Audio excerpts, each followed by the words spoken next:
piece from Bernie Sanders on Fox News as it relates to the debt ceiling. And so I'm thinking maybe there were some other things in that Fox Dominion settlement that we should cover this morning. Good morning. Welcome into it. Stephanie Bell called this yesterday. We were talking about Twitter Spaces, where the Florida governor, Ron DeSantis, he's going to get on with Elon. They're going to hang out. They're going to talk about his presidential thing. And apparently it's not a popular feature on Twitter when you compare it to everything else that is on Twitter. And Stephanie had one big question yesterday. I said, I hope Elon's feeling confident because he did fire all those people. And I think we looked up the numbers. The largest Twitter space before yesterday was like 2.2 million. Was that right? No, yeah, 1.3, yeah, 1.6. Something like that. And I think President Trump's town hall was like 3 million. So I was figuring it's going to be over that. I don't know what the official numbers are from last night. First, I heard about 600,000, only about 600,000, even trying to get on. And then after all kinds of technical glitches and delays and incredibly embarrassing, John, it would have been like me and you were running this thing. It wasn't that bad. They eventually got it on. But yeah, even DeSantis goes, I think we just crashed the server. What's the Swiftie version of DeSantis? Because whoever the Swiftie DeSantis people are, they went full Ticketmaster on Twitter Spaces is what happened last night. Yeah. And so and Stephanie called this because, okay, if you're expecting a big crowd, okay, and basically you've topped out at events less than 2 million people. You've let a whole bunch of your people in Twitter go, I guess the people who are handling the technical aspects of this. And Steph said, I anticipate problems. And she was right.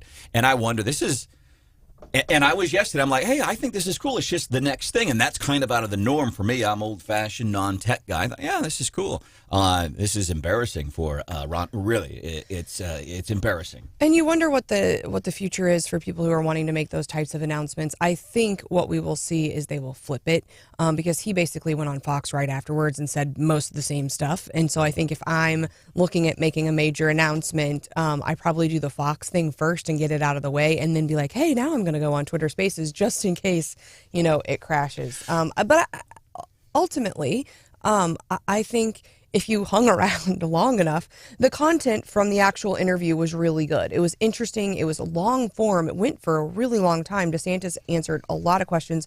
I would say at some point it sounded maybe like he was reading, which I think you can do because you can't watch it. And so he sounded very prepared and not necessarily as like off the cuff and fun and like as Trump does. But still, I think good, interesting information. Yeah, I thought it was pretty interesting. And I'll go back to, that kind of hurt last night for Ron DeSantis. Does it matter when we're talking about an election a year and a half from now, or you talk about the primaries? Does that going to matter coming up a year from now? People, yeah, but remember that the announcement and the technical glitches? And I like the Representative Chip Roy from Texas, Republican.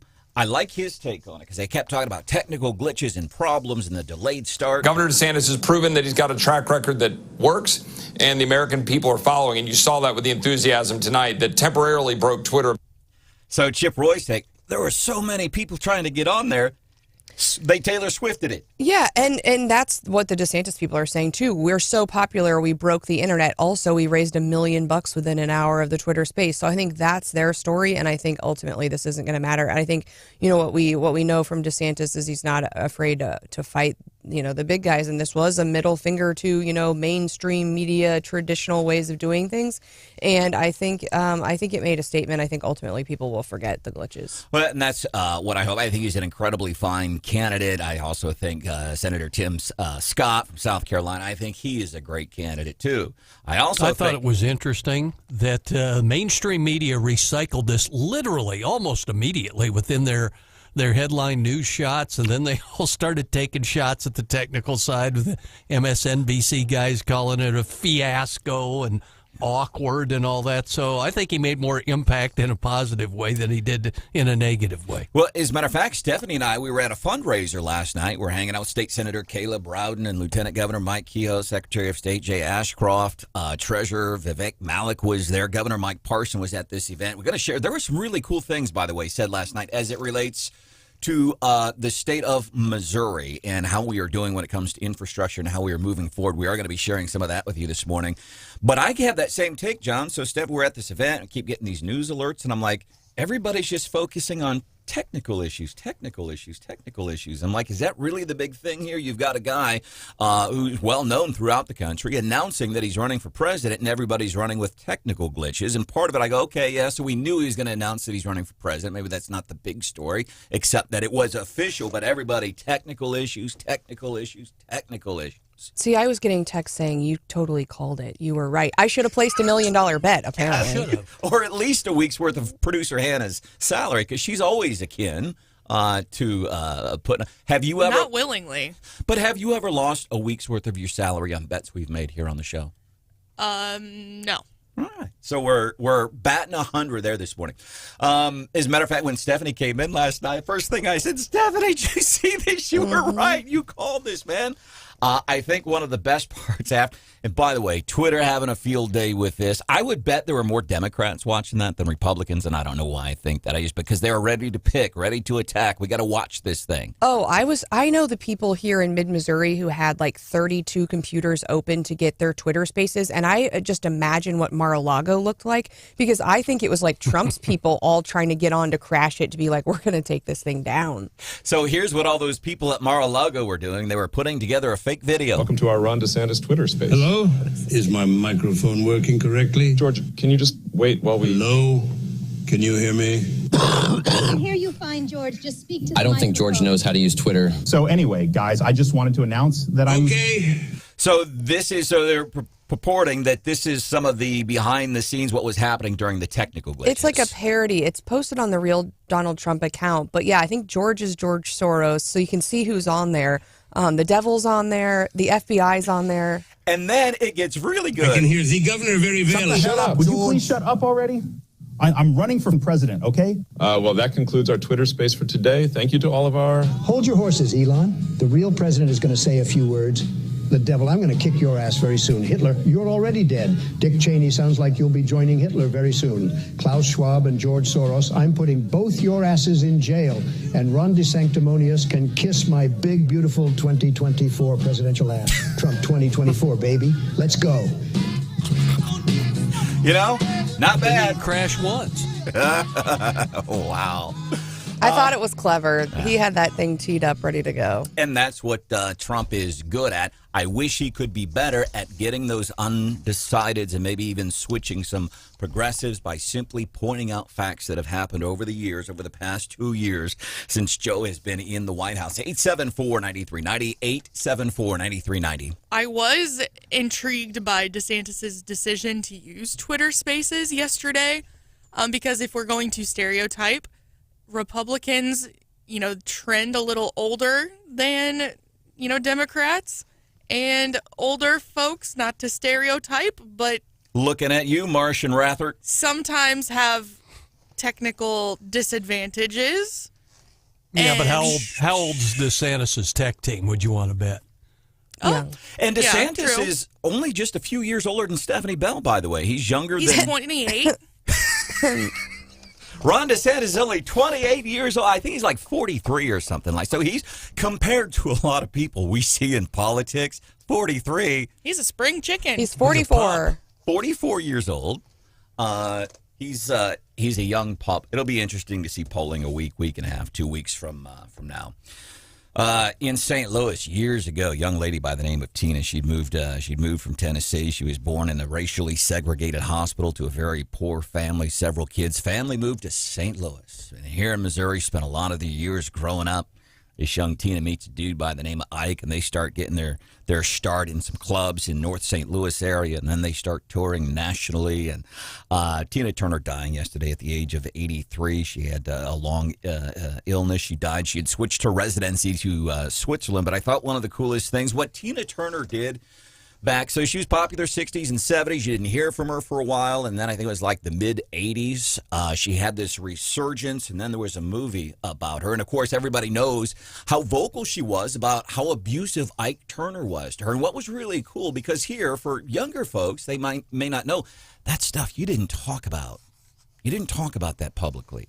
And Tina Turner talked about that stuff, and she made it okay, and I have a lot of respect for that. I'll go back to Alexander Cartwright, one of our former MU chancellors, was here on Wake Up Mid-Missouri several years ago, and he talked about how he did not finish high school. This guy got his GED.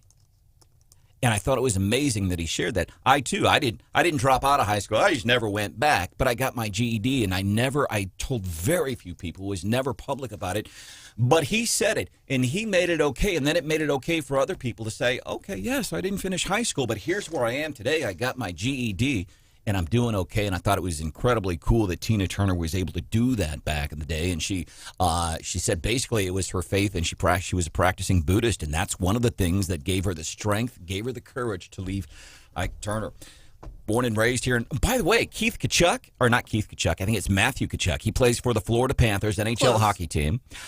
Scored 4 seconds left in the game last night. 4 seconds left to send them to the Stanley Cup.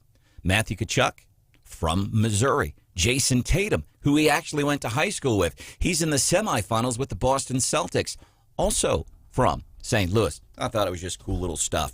Coming up, Daily DC Rundown with Stephanie Bell. What do you have for us this morning? Hannah, it's not good news for you out of the house yesterday. No. Uh-oh, we already know what's coming, right? Nope, we're skipping the segment. I don't want to hear it. That story coming up 5 minutes from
Taylor Greene, who had $183,000 of her own business loans forgiven, vote to deny debt relief to the 92,000 student borrowers she represents? Some jaws for the White House. Corinne Jean-Pierre talking about student loan forgiveness. That's getting us into today's Daily DC Rundown with Stephanie Bell. To deny poor sweet Hannah student loan forgiveness. Come on, man. It's actually still pending at the Supreme Court. We're expecting a decision on that case in the coming weeks. So what I'm hearing is there's still a chance. No. If this court does the right thing, no, there's no chances. But the House did pass a resolution yesterday that would overturn Biden's student loan cancellation plan. It's part of them employing the Congressional Review Act. It takes just a simple majority to pass one of these resolutions. But again, this case is pending at the Supreme Court.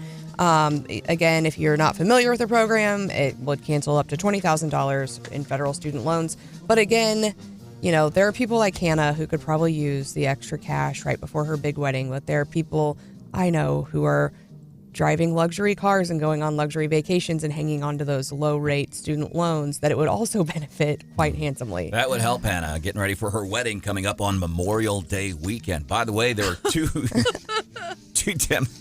can you fact check that for me, Marsh?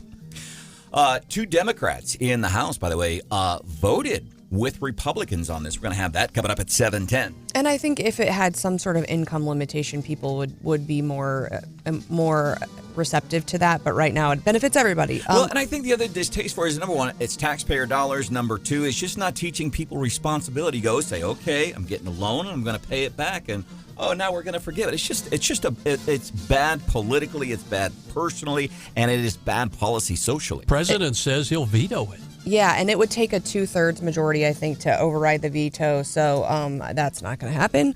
Also, Biden is really quiet on the debt ceiling talks. McCarthy, according to the AP, is especially chatty these days. And so two different strategies about when you're negotiating behind closed doors, how you shape the public conversation about what's going on. I think we've heard from both sides that they're hopeful, but not a lot about what they're hopeful about or what the possible outcome could be. And again, we're getting really, really close to the X state. So there's a comparison and contrast between how Joe is handling it and McCarthy is handling it. Coming up, 6:35. McCarthy, I don't want to say he shuts down a reporter, but this reporter is trying to dig at him while he's doing one of his gaggles, as the Associated Press calls it. This reporter he's given a bent to his question, and McCarthy basically calls him out factually and politely. You want to hear that coming up at 6:35. What do you think? You think it benefits us to go really public on the debt ceiling as Republicans, since we don't have a lot of other things to throw around? You got to do something. You could throw around TikTok. China. Here's what I wish they would do, and this is just me, as a 52-year-old white guy who lives in the heart of America, who is conservative independent, is I wish Republicans, instead of lambasting people and pointing out facts, I wish they could do, I think, like one of the things we do here on the show, is explain to the public, this is why. We're not doing it because we hate Democrats, but we do this and in very simple terms, because kids are dumb, in very... Why'd you look at me when you said that? Because Marsh, if I looked at Marsh, it wouldn't make any sense. Yeah, it wouldn't. Ouch. But to explain in very simple terms, this is how this affects you. Well, and I think what we know is even though it's behind closed doors, it's probably going to leak out anyway. So if you're out in front of it, at least you can do some of that explaining and control the narrative. Biden's making some more picks. Again, he's going to appoint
We passed the bill.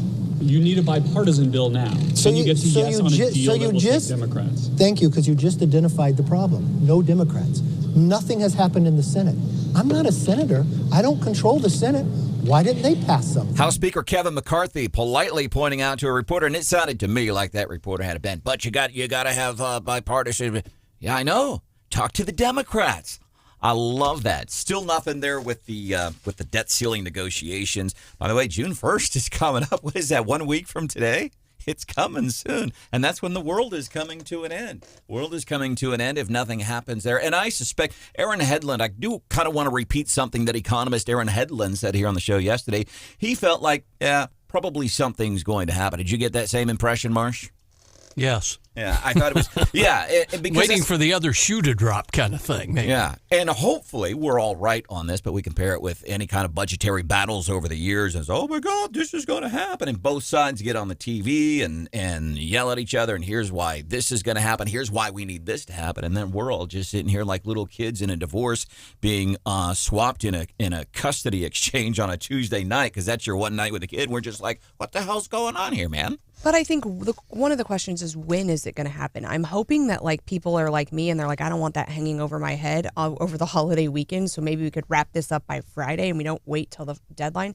Because like you said, and like we heard from Aaron Hedlund, there could be significant impacts to the market. And so at some point, do people start getting nervous and causing stock market issues because they're pulling money out, or because they're nervous that we're getting too close to the deadline. So I really hope they have something in their back pocket and we can all sleep easy this weekend. Federal contractors, Social Security payments, interest rates. You want to borrow money. I mean, all of these things could be affected. That's how it would affect you. Coming up, Missouri is booming. We talk airports, I-70, and other things. Target is Bud Lighting it. And the House Dems who don't agree with Biden on student loan forgiveness. Some of the things we're covering for you this morning here on Wake Up Mid-Missouri. I want to introduce to you Stephanie Bell, decked out in yellow today. Good morning. There's producer Hannah. Hello. John Marsh is here. Yes, sir. Houseworthy is going to be back on Monday. My name is Branden Rathert. If there was something that we can do for you this morning, 874-9390. Best way to get in touch with us, text 874-9390. And we are in the 573 area code, 573. We don't always. Yesterday was we got so many we don't always get a chance to respond to every single one, and we really, I think, pride ourselves. We do try to respond, whether it's personally via text or at least on air. But if we don't, we're not ignoring you. We just don't have the ability to do it sometimes. Well, I saw a video last night of Stephanie also decked out in yellow. Oh, yeah. Oh, yeah, There was some weird guy standing behind her. Last week, Stephanie Bell and 9 other Mid-Missouri women were honored in Jefferson City as finalists for being honored by Zonta. Stephanie Bell, who is a business owner, owns the trolley car company at Jefferson City. She sits on the board of Older Women in Ashland. She is a mom, she is a wife, and she is a member of Wake Up Mid-Missouri. So she's being honored, and you have to stand. And it's in this and it's at the Capitol Plaza Hotel, where all the big events in Mid-Missouri are. And Stephanie has to stand in the midst of 500 people while they're saying all these nice things about you. Was that embarrassing? Yeah, it was uncomfortable. No. And I was trying to help out my brother, Steph. So they have all these monitors everywhere, and the camera. And I wasn't even sitting by Steph. I'm at the kids' table. But the camera angle as they're watching Steph, I'm in there, man. Branden is right in the background. And I'm trying to Unfortunately. I'm trying to make Steph giggle a little bit and relax. So I start making faces into the camera. And at the kids, and they thought it was hilarious. Then I had an audience. And there's video. Is this a postable video? Yeah. All we right. can post it. We should post that. And check out the post from yesterday. My goodness. Marsh, did you see the picture on the Wake Up Mid-Missouri Facebook page of the armadillo? In Montauk County, no less. Gosh. In the middle of Calimo. You got to see the picture. If you're like me and you very seldomly get onto Facebook, this is really worth getting onto this morning. Wake Up Mid-Missouri Facebook page. Listener sent us a picture of an armadillo dead on the side of the road, and it's got. It's not even. It's on the side of a residential street in California, not even the highway. It's on the side. It's in a neighborhood, man. Yeah. That's where I'm done. And somebody tied a get well helium balloon to it. It is an amazing picture. Do yourself a favor and tell your friends. You got to check out this picture on the Wake Up Mid-Missouri Facebook page. Is it overselling it to say it went locally viral? No, it's that's right. So that's what people are going to be talking about here this morning. If you're going to work in Fulton, wherever you are this morning, Macon, that's what people are talking about is this picture. I tried to tell like 2 or 3 people last night about it, and they're like, oh, yeah, I've already seen it. And I was like, all right, cool. 874-9390, 874-9390. Problems in Texas, like some serious problems. And the GOP in Texas, you think they're pretty tight, right? No. Yeah, maybe not. We have that story coming up. Kevin is in Columbia this morning. Kevin, what is on your mind today? Well, I got my tax-free assessment for my properties, and it was 50% higher than the 8% average. That they were just a 12% increase in the assessment.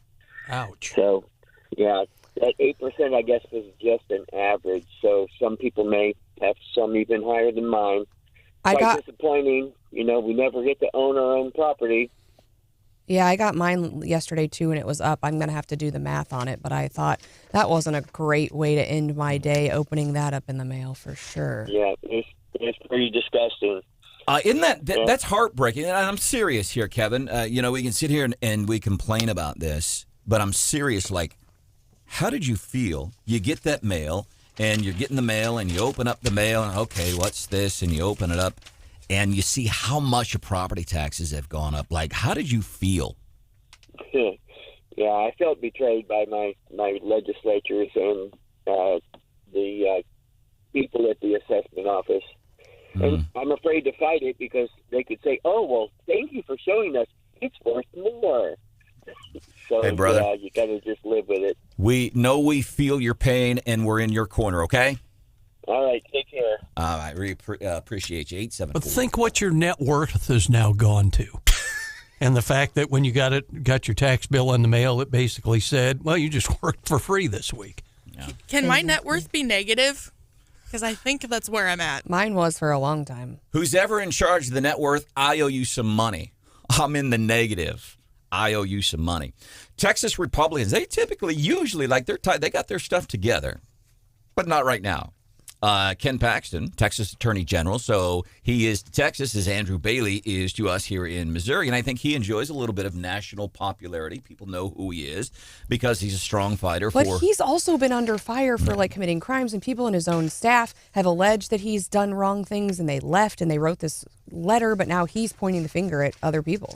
So now it's getting bad. So he has been in some trouble before, might potentially be in trouble again. So what does he do? He says, hey, listen, the House Speaker, he should resign. Now, the House Speaker in Texas, his name is Dade Phelan. This is some of the House Speaker of Texas. For all absentees whose attendance is not excused for the purpose of securing and maintaining their attendance under warrant of arrest if necessary. So he's just doing House Speaker duties. That's Dade Phelan. So then why is Mr. Paxton, the Attorney General in Texas, why is he calling on him to resign now? Well, this is Dade Phelan the other night on the House floor. Mr. Campbell, send an amendment. The amendment is acceptable to the author. Is there objection to the opposite amendment? The chair has none. Amendment is adopted. The chair recognizes Mr. Johnson of Harris. Ouch. Yeah. So now Paxton is saying, well, you were drunk. And as far as I know at this point, Mr. Phelan's office has not responded. Was he having a medical issue? Did he have a little stroke? Was something going on? Was he on meds or was he on the Jack Daniels? That's some frightening audio. Sound familiar, by the way? Yeah, I didn't want to say it, but... He calls it the most challenging time for higher education since World War II, Missouri Chancellor Moon Choi. Man. I don't know if our Jeff City family members have gotten to hear that audio before. That's 3 years ago almost. Was more than 1,000 days, right? 1,004 days ago. Thank you. That's how I came into work. And that's how I came into work most mornings. But that morning, not like that. Yeah, that morning was worse than usual. That would have been summer of 2020 and August 24th, 2020, last time I've had a drink, changed my life. But so anyhow, this Dave Phelan guy, so he gets on the House floor, he makes this speech, and now Ken Paxton is saying, hey, dude, you should resign. And other Republicans are saying, no, you're just doing this. You're trying to take the heat off of yourself. So they're fighting. Interesting. Last night, Stephanie and I were at an event. One of the featured speakers, Governor Mike Parson, and he said something, and this was telling. And I feel like he was talking to one person in that room last night, incidentally. There were a lot of statewide leaders, statewide office holders in this event last night. And one of the things that Governor Mike Parson said was, we got to stop going after each other as Republicans. I have a tendency to agree with that for the benefit of the party. I can maybe guess who. Yep. Might have been talking about. You would probably be right. So there were several folks in the room, a couple of them at the very least, I know, running for election. So it was interesting, but I happen to agree with him, the inter-party fighting. I don't mind calling out facts. Hey, you've done this. Maybe here's a better way. But I thought it was just a good speech. And then, sorry, was Governor Parson essentially like doing a subtweet? I don't know, because I don't really know what that is. But it was a good evening. By the way, he said there were some other things said last night as it relates to the Missouri economy and how well we're doing. We're sharing that later. Some people might have interpreted it as a subtweet. Yeah. A subtweet's just where you post about someone, but you don't say their name, but it's obviously about one person. Then it was a subtweet, in my opinion. And then, Marsh, we've got a former House Speaker who's facing some fines this morning. Yeah, that's former Missouri House Speaker John Deal, who's being fined $47,000 after allegations that he broke campaign finance laws. You might remember he was the guy who resigned back in 2015 after admitting to sending sexually explicit messages to a House intern. But his attorneys point out that he'll only owe about $10,000 if he pays within the next month and a half. And then we have an alderman, I think, in New Florence. You head east on I-70 like you're going to St. Louis. There's an alderman in New Florence. He's charged with domestic assault. And it always begs the question, and now is not the time and place for it, but I always wonder, we talk about local elected, well, not even just local, but any elected servant. Shouldn't we expect, I look at Stephanie. Stephanie's never been in trouble. She's an elected servant. I just think we should be behaving better. Coming up a few minutes from now, so a lot of talk, and it's not really about DeSantis' announcement last night. That's not what people are talking about. They're talking about the technical problems that Stephanie Bell, by the way, right here on Wake Up Mid-Missouri yesterday morning, she predicted that's what people are talking about. Meanwhile, there's another name out there, and this person, he has sent a cease and desist to a PAC fundraising for his candidacy, and he's saying, I will not run for president in 2024, and he might have more name recognition than almost any candidate in the GOP side of the presidential race. That story's coming up 5 minutes from now.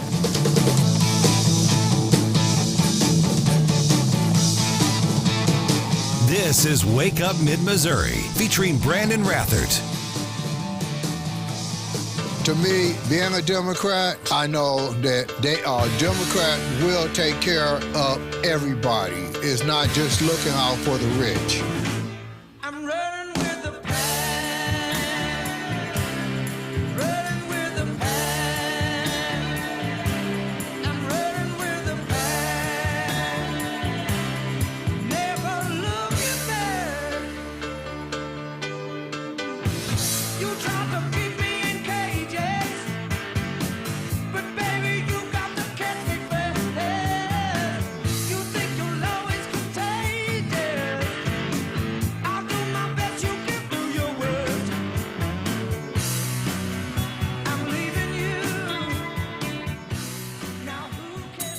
Is the Democratic Party leaning more left? Probably not. The people on the left are having a louder voice now.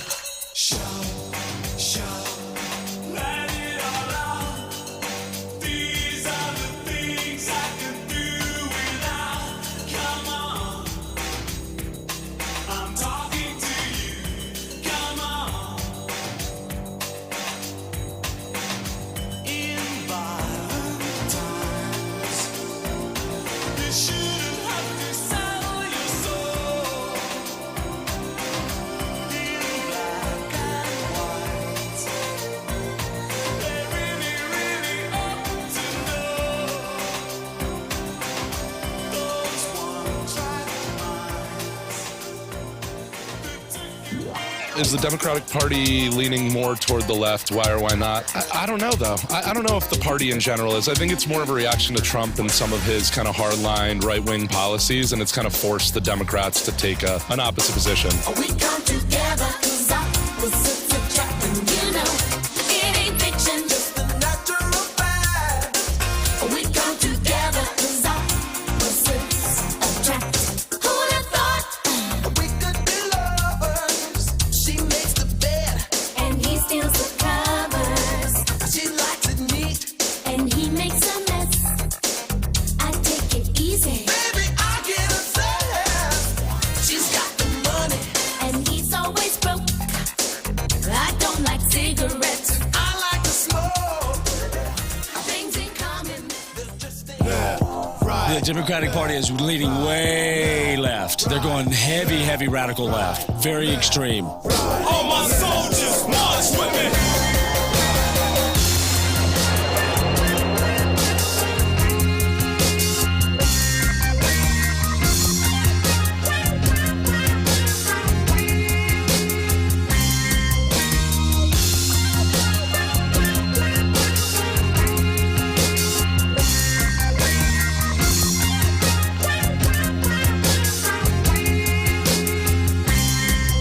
He laid on his back, his firearms by his side, hearing no sound, just watching the fireworks in the sky. Do I think that the Democratic Party is leaning further to the left? Yeah, I think they're becoming more centrist more than anything because they're losing their grip nationally. They're trying to appease more people, so they're actually like losing traction on issues that used to be really important to them, like as a means to try and gain more power, and it's not working.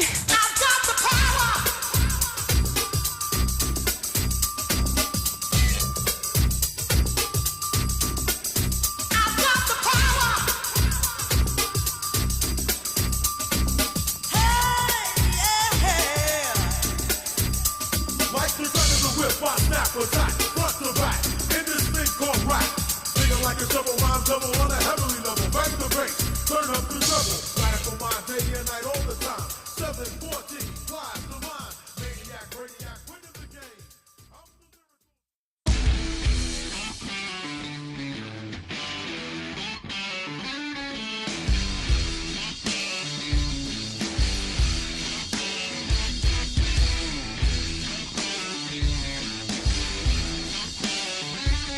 Stocks falling as a deadlock in debt talks drives default fears. The Dow down 255 points, the S&P 500 off by 30, the Nasdaq lower by 76. We'll look at your futures coming up at 8:25 in the Morning Bell Business News. A little twist only. Stephanie Bell can give you coming up a little bit after 7 o'clock why Missouri is booming. Good morning.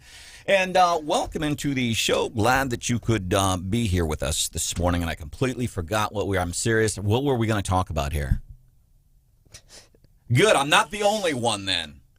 I mean, we're on a record for being kind of a downer here. Like the market's down. Market's down. Our politicians are misbehaving. World's coming to an end 1 week from today. If there's no agreement on the debt ceiling, your interest rates are going to go up. People may not get Social Security payments. And I'm exaggerating.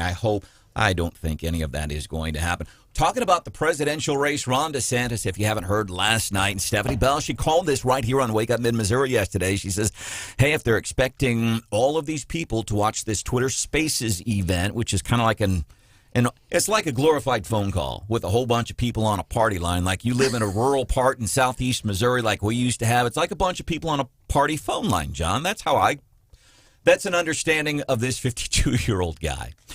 And it's a good analogy. Yeah. People knowing your business, whether you like it or not. God, I love the old party lines. That was entertainment. When you growed up poor in southeast Missouri and St. Louis like I did, getting on the party line, just picking up the phone and knowing that Dolores Huffnagel up the road on Route 3 was talking. I mean, it was just because you could listen in on these conversations. Did you have to press a button, or like when you just picked up, it was just on? You just picked up? I missed this. Oh. See, we got like three-way calling, and then if your friend had three-way calling, then they could like we could almost do a party line because everyone could use the extra line to call other people. But I never had the experience. Yeah, we of had it party in the line. Kingdom of Callaway back in the day, and it was just like Brandon said, the little ladies up the road talking about the weather and their tomatoes and everything else. And if you wanted to make a call, you were pretty much out of luck. I love that.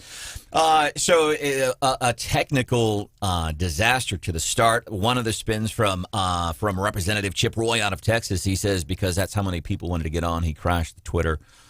From what I've seen, about only 600,000, which would be half, I think, of some of the biggest audiences they've ever had. But that only 600,000 tried to get on, then half of those got knocked off while they were having all the issues. So that's the big story there. It'll be interesting to see what happens whenever poll numbers start coming out on this. This is what we were going to talk about. There's another guy. He has had to send a cease and desist to a PAC fundraising for his candidacy. He says, I am not running for president in 2024, despite how much this guy has been in the news. And in America, this guy has some incredible name recognition. Not as much as everybody knows who this guy is, probably, right? Elon Musk. Was it his announcement last night? Tucker Carlson. Oh, okay. Yeah, apparently Tucker Carlson sending a cease and desist letter to a political action committee. They formed, presumably, to encourage him to run for president in 2024. Now, you got Trump and you get and Tucker Carlson says, I'm not running for president. He says, I'm going to make money doing stuff from my house on social media. But how fascinating of a race would that be with Tucker and Trump in there? And I'm wondering, Fox posted an opinion piece from Bernie Sanders yesterday on the debt ceiling saying, well, all these rich people have money. Basically, what he says is we need to get it. So he's promoting socialism, and I get it. It's an opinion piece on Fox, and I appreciate Fox going, hey, this isn't what we usually do, but here you go. Have you been watching Fox lately? No. Okay. And by the way, their numbers, we were telling you yesterday, Rachel Maddow beat Sean Hannity on Fox. Wild. I don't know how long it's been since the last time that happened. There was another show yesterday. They won. They beat Fox in their time slot. But I'm wondering, is there something more to that Fox Dominion settlement based on some of the things that we're seeing? We'll do that at 7:10. And why Missouri is booming. I'm excited. And I have been for a while. But after some of the things I heard last night, I'm especially stoked. Oh, yeah. Yeah, good news. What it means to us, what's happening. We're doing that for you this morning at 7:10 here on Wake Up Mid-Missouri.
Broadcasting live from the Zimmer Communications World Headquarters. Great news for the American people. This is Wake Up Mid-Missouri with Branden Rathert, featuring Stephanie Bell, News Director Brian Houseworth, John Marsh, and Hannah, the producer. This is why we listen to you. Get ready, pal. And now, here's your host, Branden Rathert. Welcome to our Ron DeSantis Twitter space. Hello?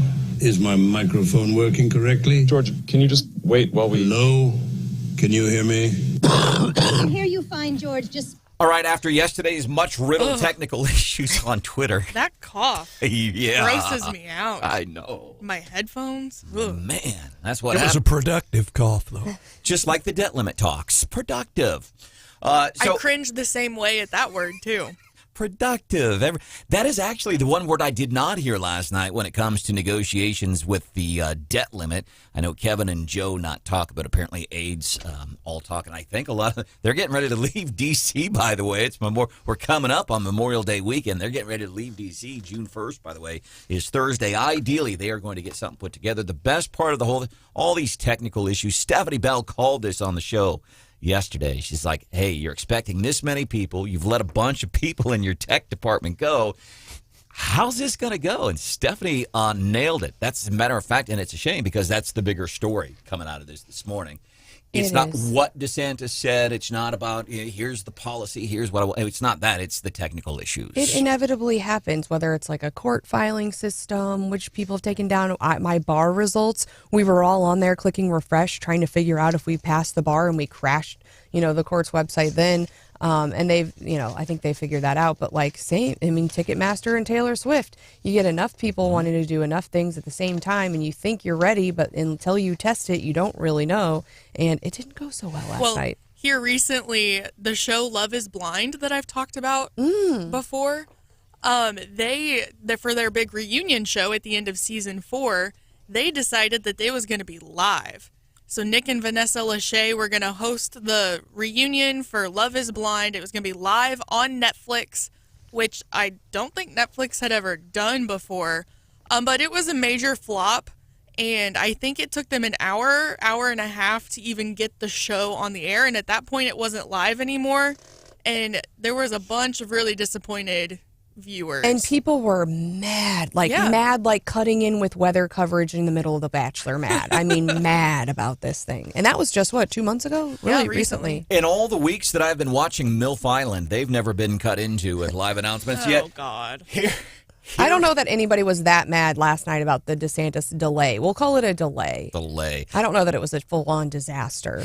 Meanwhile, here we are. We seem to be handling our business live without a net this morning. This is Wake Up Mid-Missouri. There's Stephanie Bell. Good morning. That's producer Hannah. Hello. Here's Marsh. Here, sir. Houseworth usually here. He is back on Monday. My name is Branden Rathert. It is nice to meet you. So one of the cool things that did kind of come out of this last night, Trump's having a field day as he's trying to watch this thing.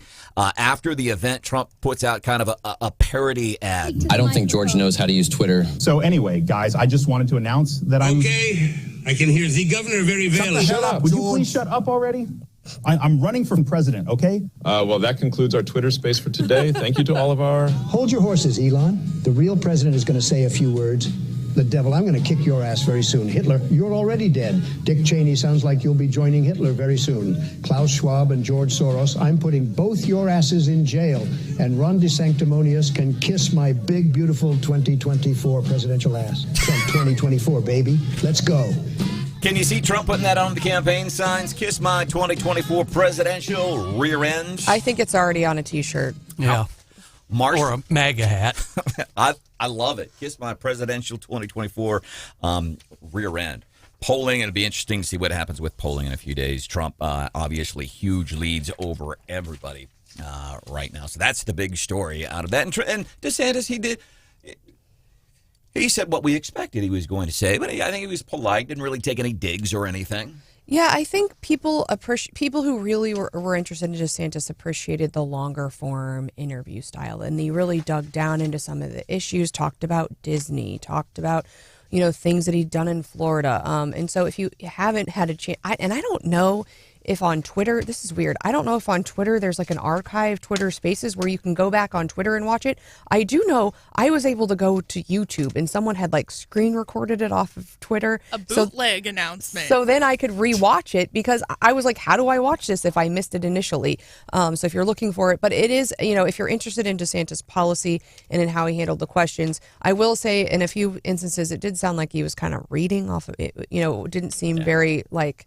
It wasn't Trump. This without criticizing the other guy. And I thought that was interesting because this actually came up on a statewide level as it relates to our politics here in Missouri. We're going to cover that here in a few minutes. Missouri is booming. Airports I-70, we're getting into that story. Target is Bud Lighting it. And Tobler, host of the Tobler Show, weekdays 4 o'clock. He's going to be joining us a little bit after 8 o'clock. 2 Democrats in the House yesterday voted with Republicans to cancel Biden's $400 billion student loan handout. There's 2 Democrats, Jared Golden of Maine, Marie Glosson-Camp-Perez of Washington, both siding with Republicans, saying this. No, you don't. You don't say, hey, I promised to pay this back. I'm signing the stuff. I got a product in return. I got a product on a loan. I didn't even have to pay yet. I got a product. I have taken advantage of that product, and now you're saying I don't have to pay it? Heck yes, I think it's a good idea. But 2 Democrats saying no in the House. Missouri American Water building a new filter and chemical feed facility in Jefferson City. This is kind of an old facility, isn't it? It's like 100 years old, part of it. 1925. This, according to KOMU, new facility. Missouri American Water, they're going to invest in a new filter and chemical feed facility for its 11,000 clients in Jefferson City. It's part of a $400+ million investment the company is making to upgrade water and wastewater systems statewide. And I just got to thinking, it's 100 years old almost, 1925. And infrastructure. I know a lot of folks, well, we don't want to pay to build, fix the roads and stuff like that. But you have to. I don't know really of a simpler way to put it. You have to. But the infrastructure stuff I find fascinating because you lay, pipes down and then you build roads and buildings on top of it. How often do you think, for example, about the pipes that are underground when it comes to sewage or water? Like, you never think about that. Hopefully somebody in municipal leadership is, hey, it's been 1925 since we've done it. Maybe we should take a look. And Jefferson City, as Steph knows, has a lot of plumbing and pipes and sewer systems and all that date back 100 years or more. Yeah, those of us who spend a lot of time at the Public Service Commission think about it more than the average Joe. But infrastructure is important. It's one of those things that, it can go really unnoticed, kind of like trash issues. It's one of those basic functions that if it's, the point is that you don't notice it, right? That it just looks easy. But when it goes wrong, it goes really wrong and is very expensive. And if you're a small town like Ashland, I mean, the amount of money, and it's a concern that we talk about. How are we going to be able to provide these utility services for people? I mean, it's a big deal. We're booming and we need more services. Okay, well, we're going to have to raise your taxes. But you can't flow the extra sewage down the middle of the street, and it's expensive to treat it. So, I mean, it's a huge deal in a large portion of many municipalities' budgets. And I look at, we talk about infrastructure stuff here, some very substantial things happening in the Missouri legislature this year. I-70, I know I cannot impress enough how big of a deal this is, really for the entire state. But especially for us here in mid-Missouri, you talk about the commerce that comes through here and this construction that's going to happen. This came up last night. Stephanie and I were at an event. You had several statewide office holders. State Senator Caleb Browden was there. Local state rep Cherie Tolson-Rice was there. Did Mr. Jim Schulte, another state rep from the Fulton area. He was at this event last night. Governor Parson, one of the things he was telling us last night, he was talking about the infrastructure and how we're booming. And I really do. I believe this is all good news. So you've got I-70. You look at our airport right here in mid-Missouri, the Columbia Regional Airport. They just got a substantial upgrade. And I go, taxpayer dollars. Most of that money came from the feds, which is still your taxpayer money. A lot of it came from out-of-towners who pay on the hotel tax. And also we had to, by law, to be in compliance with the Americans with Disabilities Act because the previous terminal was not in compliance with that. And it's important because that's how a lot of people arrive to mid-Missouri. That's their first impression. And basically the terminal, it was in a trailer out in the field. Is what it felt like. Yeah, I talked to folks and they're like, oh, yeah, I've been to that airport. I don't know. And I'm like, give us another try. You got to come back and see the new terminal. And I show them a picture and they're like, oh, my goodness, it's not a trailer. And I said, yeah, no, we're like a real airport. And then Kansas City Airport. Oh, and I've seen photos. I have not been there yet, but I've seen photos, and it looks amazing. And I've heard really good things from people who have flown out of there. And it was overdue. Oh, yeah.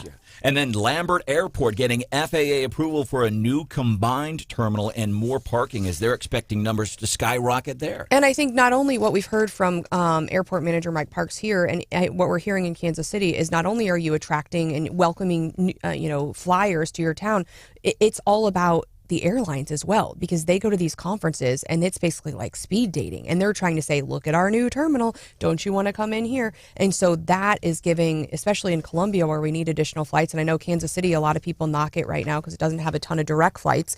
That is going to be a tool that they have in their toolbox to say, hey, airlines, we need better flights, more direct flights. And so I'm excited about that possibility. So you sit back and you look at all of these things that are happening because places like Kansas City and St. Louis with their crime issues and with Gardner and people like Cori Bush over the years and its falling reputation, this is important for Missouri. Governor Mark Parson was talking about this last night, about how these things are important. The other thing was talking about our unemployment rate. And the other thing he said, keep this in mind.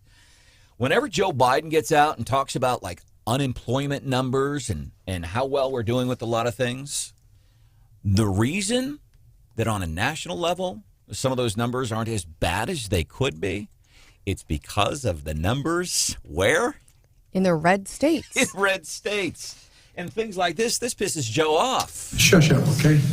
Parson, he said, listen, look at the numbers in red states. Compare those with national numbers. I just think it's an exciting time. This stuff, I believe, is it's important. Yeah, there's so many good things going on, interesting programs. One program that I heard about that I hadn't heard a ton about, but this workforce stuff is just so impactful. And you know, Brandon, you talk about going back and getting your GED, and my mom went back and got her education later in life when she didn't finish early on. But they taught, I heard Parson and Cape Girardeau earlier this week highlighting the Fast Track program, and that's a program specifically in Missouri that if you didn't complete your degree or are an adult learner and need to go back and complete your degree, it can provide you some extra funds. And so I think the work that Missouri is doing in that respect in education, not only with younger kids, but also with folks who, are maybe not in the job that they want, I think really, really could be impactful to our state. And he said most of the people utilizing that Fast Track program are women.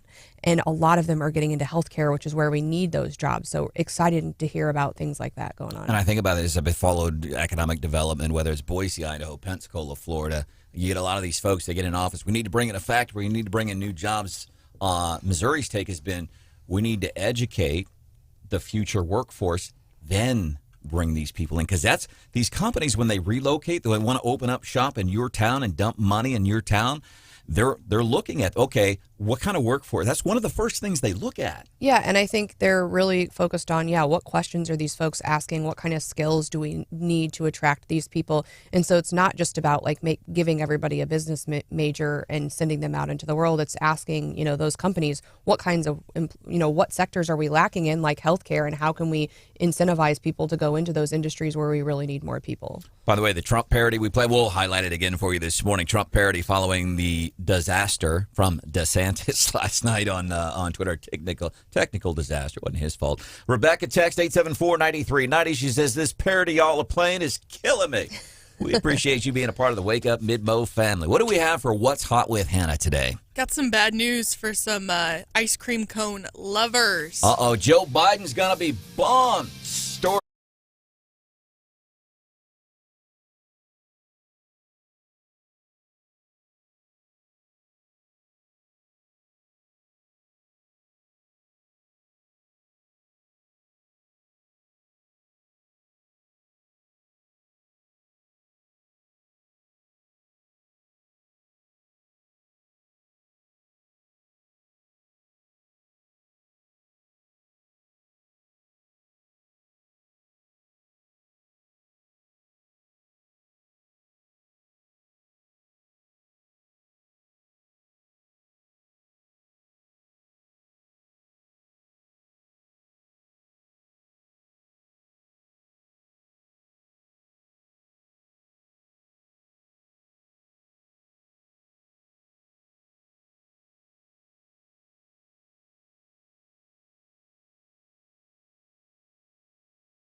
5-ish, which means it's Oh, it's 7:26. time for What's Hot with Hannah. 2 days in a row, man.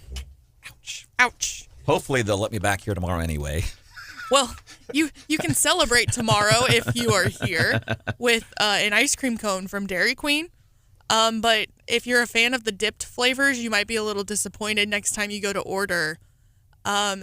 There's a Dairy Queen employee on TikTok named Shelby, and she has over 2 million followers. And all her video content consists of is her making ice cream orders and ice cream cakes. She never shows her face. It's always just her hands working on these ice cream cakes. And it's kind of cool, one of those weirdly relaxing things. By the way, coming up 7:35, we are going to be talking about the ill effects of social media on younger people, incidentally. Because to me, that's where the people would watch a person making ice cream. But I did weird stuff as a kid, too. Sorry. Go on. But she gave the internet a heads up that Dairy Queen has discontinued their cherry dip flavoring for their ice cream cones. And it's been confirmed if you go to the Dairy Queen website, the cherry flavor doesn't show up anymore. So you're stuck with chocolate, vanilla, and churro flavored. I've never even seen a cherry dipped ice cream cone. I have, and they're kind of weird looking. Is it red? Yeah, bright red. Marsh, you look at that thing. Does that freak you out a little bit? Yeah, I remember being a kid and getting dip cones, but I think it was generally just the chocolate one. Yeah, and the red cherry dipped one was just, I don't know, just kind of odd. I don't think I've ever had a dipped cone. I've seen them, obviously, but the idea of dipping your cold ice cream into like a vat of hot fudge. Oh, it's so good. John, that twist cone over at Zesto and the chocolate dip, that was after ponytail softball. That's what I did. Oh, man. A lot. That takes us back. R.I.P. Zesto. But yeah, there's lots of people mourning the loss of the cherry dip flavoring. So you've seen one. Have you ever seen an armadillo with a dead armadillo on the side of the street with a balloon tied to it that says "Get Well"? You probably haven't, but you could. You could if you go to the Wake Up Facebook page. Wow. What are the stats on that today? I was amazed, Hannah. So we talk about things going viral, and then we talk about things, John, that go locally viral. It's how we inflate our egos a little bit. It didn't go viral, but it went locally 288 viral. shares. Yep. 288 people clicked the share button. Good old California, Missouri.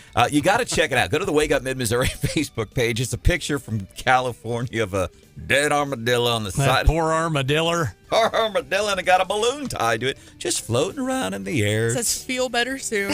Oh, we love it. Check it out, man. Share it with your friends. Has America been fair to Donald Trump? The people always know what's going on. I don't think the president knows how everybody is living right now, so I think the people are fair enough.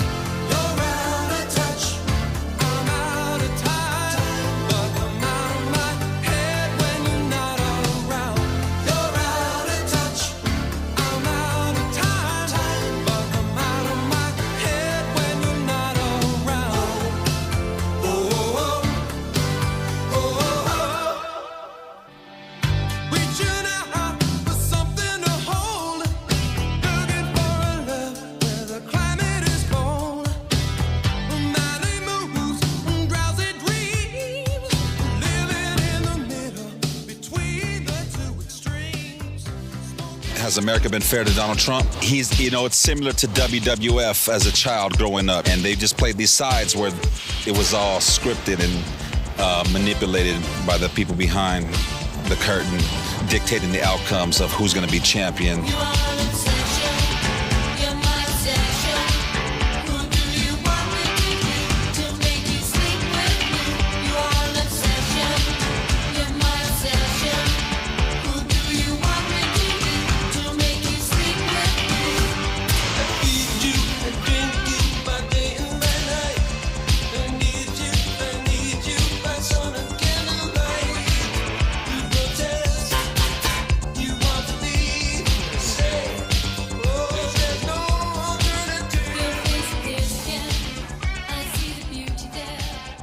Is the Democratic Party leaning more to the left? No, the Democratic Party is actually cultural Marxist party.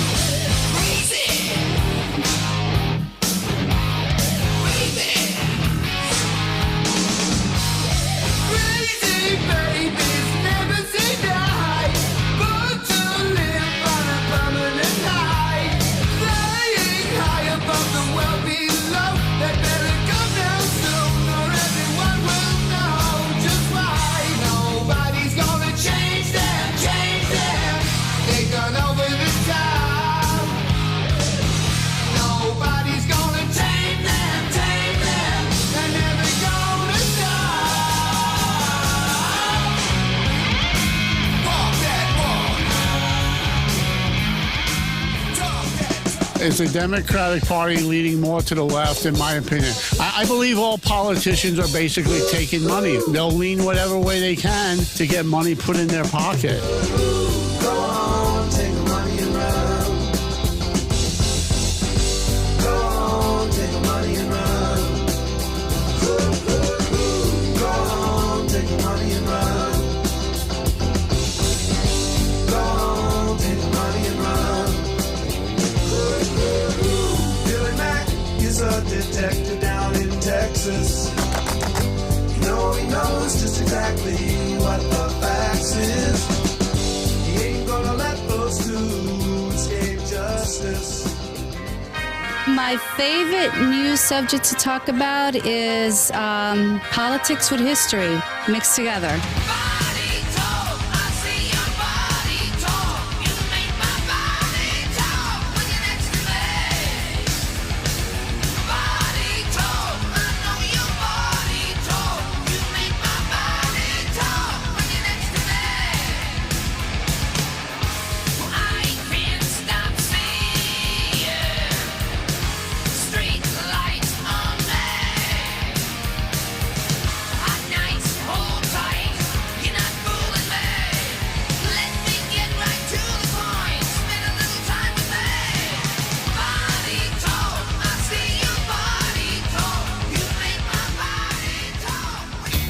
My favorite news subject to talk about is politics in general. I have a degree in political science. I find the whole Donald Trump presidency and the reactions from the media and the Democratic Party and the Republican Party absolutely fascinating as a study in political science.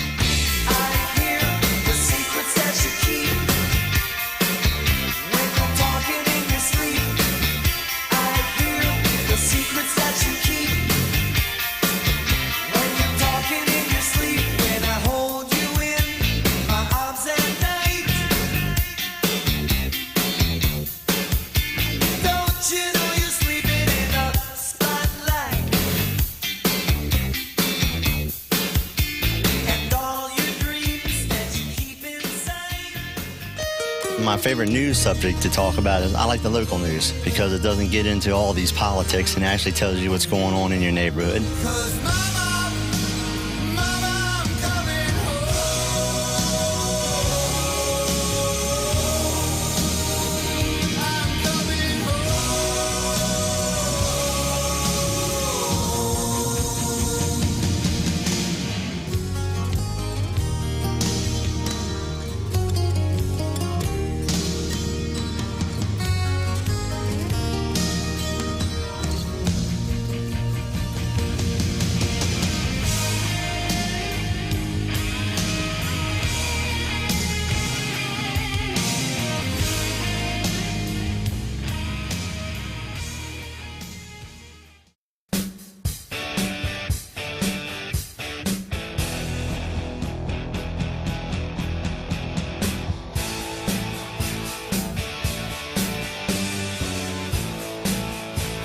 And Ron DeSanctimonious can kiss my big, beautiful 2024 presidential ass. Trump 2024, baby. Let's go. Part of the parody video Trump put out yesterday following the Twitter Spaces where DeSantis announced that he is running for president. I thought that was funny, specifically for Rebecca this morning. Texted 874-9390. She dug that. He put out this like parody thing because the big story from the DeSantis thing yesterday is not so much what he said or did. It was the technical problems on the point of Twitter. Good morning and welcome into the show. There's Stephanie Bell. Good morning. Producer Hannah. What up? John Marsh is here. Good morning. My name is Branden Rathert. Brian Houseworth. He's going to be back here hanging out with us on Monday, and you can be with us actually Tuesday. That reminds me, coming up Monday here on Wake Up Mid-Missouri. Squirrel. We are doing a best of Wake Up Mid-Missouri. I have the lineup. This came up last night at this event that Stephanie and I were actually at. So, best of, I had one boss say, well, What are you going to do for the holiday weekend, Brandon? Well, I'm just going to run a best of. He says, oh, you mean a rerun? I'm like, well, I don't want to look at it as a rerun. It's just like the really good stuff. So that's what you would hear on Memorial Day. But some of the great moments from the show that we'll have coming up on Monday's show, the 40-foot colon. Oh, of course. From Jefferson. Remember that, John? Yeah, that's worth recycling on a Memorial Day weekend. And you know what Brandon said to me yesterday? He said, hey, I've been running some of this back, listening back to the show. And you know what? It's pretty good. I said, well. Yeah, I said that. You're welcome. We're not trying to do a bad job here, Brandon. We're trying to have some fun. Well, it's just, so I don't, and you can get on to the Wake Up Mid-Missouri On Demand podcast anytime, all the time. You just go to the websites, 939theeagle.com, KWOS.com. You go to Wake Up Mid-Missouri On Demand. You can listen. It's pretty cool because it's commercial-free. It's the condensed version.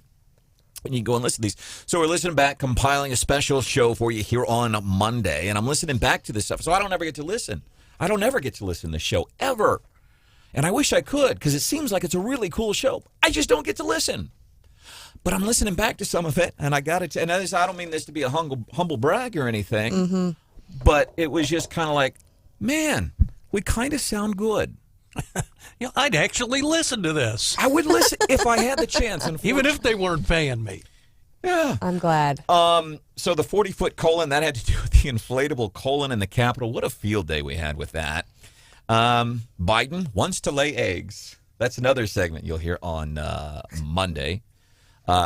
Toilet paper and misappropriate usage of bidets. The school bus. Oh, man, that caller that we had, is that included with the bidet? Yes. Thing? Yes. Yes. You'll hear that on Monday. The school bus. Remember the school bus driver a couple of months back in Jefferson City who had a bad day, John? That was a good one. Remember this dude kicked the kids off the bus, backed it up, ran over a mailbox a couple of times? That's coming up. Not just once. Woo! Yeah. Do all right. I think I might tune in on Monday. This could be our best of ever. Tim says via text 874-9390, he says, just play the Wienermobile segment again. Oh, I like that. By the way, speaking of the Wienermobile. That's sitting on your desk? Yeah. Does anybody have anything to tell me about where the second one came from yesterday? Oh, Dennis. What? Hannah's collecting wieners on her desk. Wienermobiles. Leave them together and they multiply. You're an ag major. Yeah, which, by the way, so the first one, it's a ceramic piggy bank, and it's the classic orange and yellow Wienermobile. Like circa 1967. Like Grandpa would have this. Remember when Grandpa had the old cologne decanters and the whiskey decanters, and they were shaped like boats and hats and all that? That's what this looks like. No, except Grandpa had those old metal banks. And there was a clown, or there was one with a dog, and you put the thing in, and they were fun. They were like metal old banks. That's what this is like. Next to those. Shoot the penny into the bear's mouth. Yes. But the Wienermobile's been sitting on my desk for a few days, and I have lost count of how many of our coworkers here in the building have stopped at my desk and been like, what the hell? Why do you have this? And you're like, it's a radio station. Things here get kind of weird. But I came in this morning, and I noticed there was an addition to the Wienermobile. That's our friend Dennis Cribbs. Was there like a little bride and groom standing right in front of it? No. Oh, darn. This is like an old school Wienermobile. It's like a 1934 model car that would be used to deliver ice or slabs of beef or Oscar Mayer hot dogs. And it's just the stone cast die metal car that, for listener of the show, Dennis, he's the old guy, glasses, ball cap, smokes, gets up in my space all the time. Love the guy to death. Wait, so they're both from Dennis? Yeah, both from Dennis. I can't imagine. Here's what I think he's doing. He's like, yeah, I can't wait if I see him today. Like, I'm like, okay, what's he going to give me today? So here's the impression I get of Dennis. Like, he's slowly trying to move out of his house. I was going to say, am I being trolled? But instead of like moving, I'm just going to bring one thing every day to when I see Brandon and give it. He's slowly moving out of his house. I just foresee Hannah's like first house with like a whole room full of Wienermobiles. I wonder, is there anyone out there who's like accidentally started collecting something because someone thought like, oh, I think they're into that. And then suddenly you have, for a while when I first started interning, I had so many elephants. Everyone's like, oh, you're in Republican politics all over the place. And then suddenly you have this collection of Beanie Babies or something else that you're like, maybe I don't really need these. I have a friend who has a large collection of vintage toasters. Oh, I like that. That's and you know her. Oh, really? Yes. Oh. My grandma enjoys buying my fiance and I anything fire department related. Yes. Even if it's way out there. Like, she's found some really cool stuff, like little figurines and like an antique fire helmet. They turned an antique fire extinguisher into a really cool lamp for my fiance. But they've also found like little kids' rain boots that were purchased for us. Cute. And she sent me a picture of like nursery decor that she bought that was fire truck themed. Like, you're gonna have to calm down on the whole baby stuff. Like, where am I gonna put this stuff until we have children? Let's go back to the collection of antique toasters. And I'm not laughing. Do you plug them all in? Yeah, I think they're all plug-inable, if that's a word. It is now. And that's interesting. I've got a friend of mine, and she's into what they call little people. And No, they're miniatures. Miniatures. Like doll houses. Because little people is like the Different kids' thing. toys, right? Yeah, so it's miniatures, and she spends a ridiculous amount of money on this stuff and gets super excited about it. And and I think it's weird. But then I used to collect snakes. Ew. And people would think that's weird. Don't we all have, some of us, we've got something, that weird thing that we're into? If you got something weird, I would love to hear what's your weird collection stuff. Brian Houseworth has WWE figures still in the box.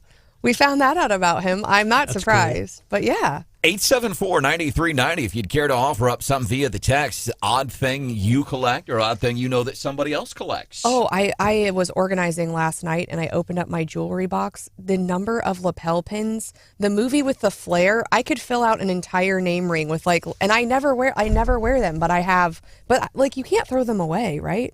I have some really cool ones. Don't you have an odd collection of Crocs at your house? Oh, I do. Don't remind me.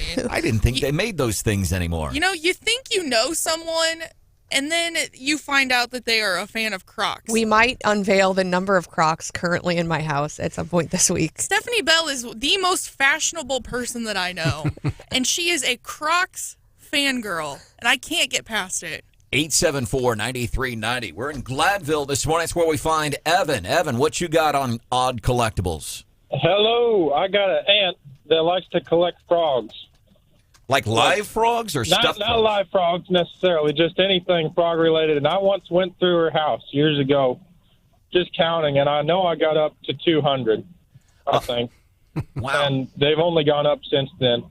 Anything frog related. Frog chandelier, frog rings, thimbles with frogs on them, I think. So is she like one of those you walk into her house and it smells of mothballs and it has hundreds of porcelain frogs everywhere? Signal there. It doesn't smell like frogs, though, if that's what you said. Like frogs everywhere. Hey, by the way, Evan, what town are you calling from? Glasgow, Missouri. Glasgow, Missouri. Well, we appreciate you taking part in Wake Up Mid-Missouri this morning, man. 874-9390. We're in Marshall. There is Ross. Ross, what you got for weird collectibles? Well, my grandmother made pies at a restaurant for years, and she had some really cool pie dough cutters, if you know what that is. Most people don't. And I've started collecting them, and I've probably got 80 of them. 80 pie dough cutters. And what that is when you make a double crust pie with the crust in the pan and the one on top, you roll this little deal around the outside of the pan, which cuts the excess crust off, and then puts a crimp or design in where the two pie crusts meet at the edge of the pan. And you have 80 of them. So do you have them on display, or do you have them tucked away in a drawer? Do you have some museum space? I've got some above the kitchen sink. I've got them stuck in some small crocks and some little back years ago, you got cheese in a little rectangle wooden box. I've got some in those. I've just kind of got them here, there, and other places. All right. Ross, we appreciate you checking in from Marshall this morning. Thank you very much. Have a good one. We need to match Ross up with our other friends who like to collect butter in their freezer. Like, people said they had like 50 pounds of butter. If we could match up Ross with his pie cutters and the butter people, we could get some really good food going here. We just got a great text from Dan at 874-9390. He said, is Evan's aunt married? Maybe she's hoping one of those frogs turns into a prince. Oh, I like that. By the way, still no agreement on the debt limit ceiling. 874-9390. In the vein of Stephanie's elephants collection, I have rubber duckies. Not sure why. Not a Jeep, but that's a It's Jeep thing, right? Yeah. So the Jeep thing is like if you drive a Jeep, there's this unspoken brotherhood of Jeep owners. And sometimes somebody sees a Jeep and they'll go put a little yellow rubber ducky on your Jeep. And also sometimes cars that aren't Jeeps, right? Yeah, I've gotten it a couple of times. What's the other? We're covering the big stuff this morning. Weird collectibles, no agreement on the debt limits. How about our buddy Shags down the hall? Shags on the classic rock station KCMQ. What does he collect? He collects vintage fishing lures. That's crazy. I always think it's interesting, the weird things we collect. 874-9390, 874-9390. Coming up just a few minutes from now here on Wake Up Mid-Missouri. I'll tell you about a couple of, though there's two really different events that's honoring veterans. We talk about how much love and compassion we have for our veterans and first responders. A couple of ways you can get involved. That's coming up a few minutes from now. And the other thing that we are going to be doing, we have some lawyer humor from the Chief Justice of the Supreme Court of the United States. I don't really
what is happening. Broadcasting live from the Zimmer Communications World Headquarters. Great news for the American people. This is Wake Up Mid-Missouri with Branden Rathert, featuring Stephanie Bell, News Director Brian Houseworth, John Marsh, and Hannah, the producer. This is why we listen to you. Get ready, pal. And now, here's your host, Branden Rathert. I will never give up for the American people. Can we get to yes? Yes. We passed a bill. You need a bipartisan bill now. So you get to yes on a deal that will take Democrats. Thank you, because you just identified the problem. No Democrats. Nothing has happened in the Senate. I'm not a senator. I don't control the Senate. Why didn't they pass something? I like that. Reporter trying to show up House Speaker Kevin McCarthy on the debt limit ceiling here and say, well, but you need Democrats. And Kevin McCarthy said, yeah. You're absolutely right. Randy Tobler hosts the Tobler Show weekdays, 4 o'clock here on the radio station. Really nothing new to add to this. We keep hearing talks have been productive. They're explaining it like you'd explain a cough to a doctor. Do you feel, my sense is, I believe and hope, and I could be wrong. I've been wrong a couple of times this week already. I hope and feel like this is just another one of those, we get drugged to the edge of the cliff and then, we've come up with a solution. Do you feel that same way? Yeah, well, look, there's no doubt that they'll cave in some way or shape or form, right? And they're already talking about acquiescing to, I couldn't believe it yesterday. Washington Post reported that the GOP is talking about giving in on student loan forgiveness. I mean, I couldn't believe it. Really? So they're not going to get everything that they pass in that bill, but I think they're making their point. They're making common sense things like, hey, if you're able-bodied, you have no dependents, you're going to work. Who has a problem with that? Why should someone not work when they can? So I think the messaging is important in this political season. It's going to reinforce whatever presidential messaging is going on. Hopefully they'll keep their ducks in a row like the Democrats do communications-wise, and maybe educate the American public. You can't keep spending more than you have and printing it until there's calamity. So I'm happy the way things are going. Looks like spine surgery worked, and the GOP has one for a change. Well, and we have this, and we have some other big issues. It relates to the debt ceiling, and you got to continue to hold strong. You've got the college student loan thing. You got a lot of things. You got to stay strong on. Randy Tobler, he's here every weekday, 4 o'clock. Love the show, man, because it's like, so if you're heading into work now, you've been heading into work this morning, you're listening to Wake Up Mid-Missouri, and okay, here's what happened. Here's how it affects me. Tobler, the same, but it's just in the afternoon and probably much better. Welcome into the show. There is Stephanie Bell. Good morning. That's producer Hannah. Hello. John Marsh is here. Good morning. Mr. Houseworth going to be back with us on Tuesday following the Memorial Day weekend. Monday here on the show, we have a best of presentation here on Wake Up Mid-Missouri. My name is Branden Rathert. Randy Tobler is hanging out with us on the show this morning. Glad you could be here. Before I want to get into this social media for kids, I guess I don't fall into people say, well, this is somebody's fault. January 6th, that was Trump's fault. This is their fault. The progressive mindset. I take no ownership. I am not to blame. There's somebody else to blame for what I did. And I kind of feel like this social media, I don't think state agencies just want to say state phones, there's going to be no TikTok. That's fine. The idea that we should just ban it. I don't use TikTok. I don't. I really am not a big fan of social media. I'm not. But the idea of banning it and the idea that social media is responsible for negative effects on kids, I go back to it's the parents and it's the kids' responsibility. It's not social media. Do you think there's some stark effects on kids as it relates to social media? Yeah, I think at a minimum, it takes advantage of kids who, at that age, of course, are terribly vulnerable to peer pressure. Especially, we know that adolescent girls are particularly vulnerable to peer pressure and sort of aspirational goals that are unrealistic, right? And they then, if they can't meet those perfect goals, and does anyone post anything but their best self on social media? I mean, let's be honest about it. Then they get depressed and more anxious than they are naturally. I mean, they've always had problems with depression, anxiety, and I'm not saying young boys don't do that. They just do stupid things and get in trouble right in front of their parents and get grounded. I mean, girls, they find a way to place a lot of their whole worth on peer pressure and approval. And sadly, I think that just puts fuel on the fire, Brandon. And so is it responsible? I don't know. Does it worsen, I think, a natural tendency? Yes, probably. And here's the problem. Can we depend on kids whose wiring isn't right in the first place to make the right judgment call and use some discipline in their use of social media? Probably not. Can we depend on parents now that we have, 60-70% of households, or depending on the demographic, are single-parent households? How in the world can that single parent do all the things a single parent needs to do other than, take away a smartphone? And, once they get their hands on the smartphone, I don't know that the parents can lasso it properly. So it's an ongoing problem. I guess awareness is number one, and then managing it's probably a case-by-case, family-by-family, household-by-household situation. I don't like the idea, though, that we blame social media, because social media in the past has been the playground. It's been the fields when the younger kids, they were all out there and baling the hay. And then social media was the telephone. And social media before that was writing letters. It's just a different venue. This idea, it's social media. It's just another venue of communication, whether it's phone, schoolyard, whatever. So I just don't agree with that stuff. Well, but you know what? There's a difference with this social media. In the old days, when you had to either face someone and talk to them and straighten out a disagreement, or compliment them or thank them or like them, it was more than pushing a button.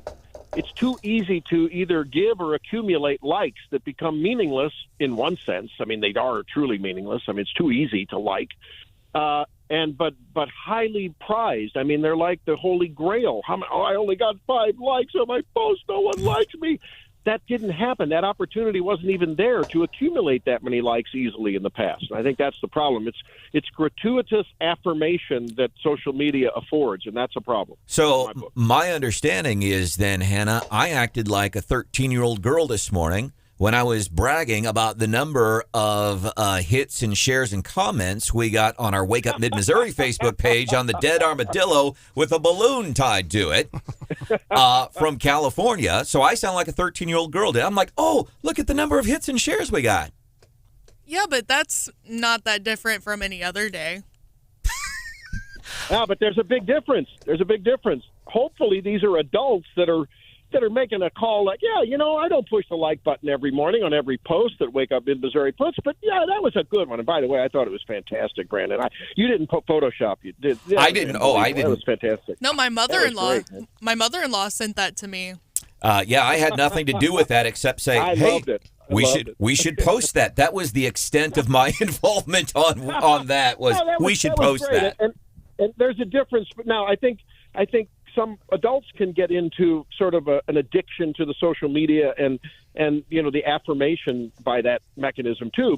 But certainly kids just can't self-regulate themselves, and that's the distinction there. I was going to say, I think a lot of adults are inflicted with that as well. And then you're talking about kids. At what age is it okay? So last week we went to Silver Dollar City. The kids were kind of running around, and and for a minute I didn't exactly know where my child was, and they were like, "Well, don't just call him on the phone." And I'm like, "He doesn't have a phone," and they're like, "Oh." You got the scornful look. And they're 11, but most of the other kids already have phones at 11. And I don't fault parents for getting their there's different safety reasons and other reasons why your kid would need a phone at 10 or 11.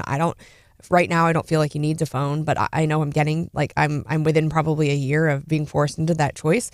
And then at that point I think a harder time regulating social media and app usage. So is there, what's the right age? I don't. Well, why not a track phone? I mean, if it's all about safety, why not just get them a simple flip phone that doesn't have all that options? I don't want my kid to be bullied, Randy. I don't want him to be. Well, good. Then don't get them a smartphone. That's true. And don't let him wear Crocs. That's how they get bullied. You made my point. Yeah, that's the problem. Right? I don't want him to be uncool and miss out. I mean, some of the socials is connecting. I don't know about. Well, there's nothing wrong with being uncool. Some of the uncoolest people in school end up being the difference makers in the world. I bet Elon Musk wasn't real cool in school. Bill Gates. What a great example he is. He's getting stuffed in the locker. I'll show you one day I'll run the world. By the way, I'm ripping off an old comedy segment from Greg Giraldo there. Our guest this morning here on Wake Up Mid-Missouri, Randy Tobler, host of the Randy Tobler Show weekdays at 4. Randy, speaking of social media, what did you think of the DeSantis performance? I listened to that not once, not twice, but 3 times overnight, because I do the earbud thing overnight. Talk about addiction to something. I'm addicted to talk radio and communications. I loved it. I thought it was fantastic. And the fact, it reminded me of everything else that Elon Musk has done. Yeah, you launch a spaceship or two and they blow up, but then you send one into orbit, and now it's an everyday deal to get people up to the space station. Tesla wasn't quite doing so well at first. They're pretty cool cars. You know, if you're driving one, they're pretty neat. And so they had a little problem, you know, technologically. But in terms of content, if you take and listen to the whole thing, they had Christopher Rufo, they had Steve Deese, who's a big podcaster. They had a lot of interesting people asking pointed questions. And DeSantis, after a little stump speech at the beginning, he actually answered questions. I was really impressed. His stock price went up in my book last night. And it was the general public got to ask questions, right? Yeah, right. Yeah, I mean, it was great. I mean, so look, I mean, this was as brilliant a coup for Elon Musk as it was, I think, for DeSantis, because while he's taken a lot of hits from everyone from Vivek to, of course, Trump to everyone else, and especially the Biden folks, you know what? Any publicity is good publicity when you're down by 30 points, but you've got a big history of success in your state, and you got a message without all the baggage and the personal indictments and all the other things that Mr. Trump has. So I think he advanced his position last night. Did pretty good. All right, Randy Tobler, host of the Randy Tobler Show, weekdays 4:00 here on the radio station. You know what's coming up today? Yeah, we're going to talk to Brenda Talent from Show Me with a little postmortem on the legislative session from her viewpoint, and I'm going to ask her about what in the world are we doing with sentencing and parole boards and career criminals, because I am tired of hearing Marsh and Hausworth reporting on all these previous multiple criminalities that are getting away with, you know, worse and worse things and escalating it in this country and in the state, in this area. I'm really tired of it. We got to ask her what's going on and what her thoughts are. Yeah, that high-profile one, of course, the guy, 9-hour standoff. He had a record. And Marsh, you know, you do this all the time. Oh, hey, I've mentioned this name in the news before. Yeah, that's almost a running gag. Jennifer Bukowski. Jennifer will help us break some of that stuff down, too. I want to know how they're getting these people out of jail on their 4th and 5th and 6th violent offense. I don't get it. Yeah, and I know we tried the 3 strikes and you're outlaw. That was without success, but something does have to be done. Randy Tobler Show today, 4:00. We appreciate you, man. All right, me, you too. Take care. Coming up a few minutes from now, we are going to be doing the morning bell. Dow was down 250 points yesterday. We'll look at futures. What else we got this morning? All sorts of airline news. If you are planning some travel this weekend or this summer, some things you might know. The top 10 worst airlines. And I'm hoping that mine, the one I had the experience, my producer Hannah had to help me out with a couple of years ago. I want to see if they made it to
Futures are just a hair negative. S&P up almost a point. NASDAQ futures up 2.3 percentage points as the market prepares to open.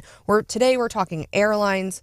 The points guy, who is like famous on the internet for telling you how to fly for free and all of that, he's put out like a comprehensive test survey, him and his team, and they looked at reliability, experience, costs and reach, and loyalty, and ranked the 10 airlines best to worst. Reliability, costs, and service. Close. Reliability, experience, cost and reach, because if your airline doesn't go anywhere, who cares? And loyalty.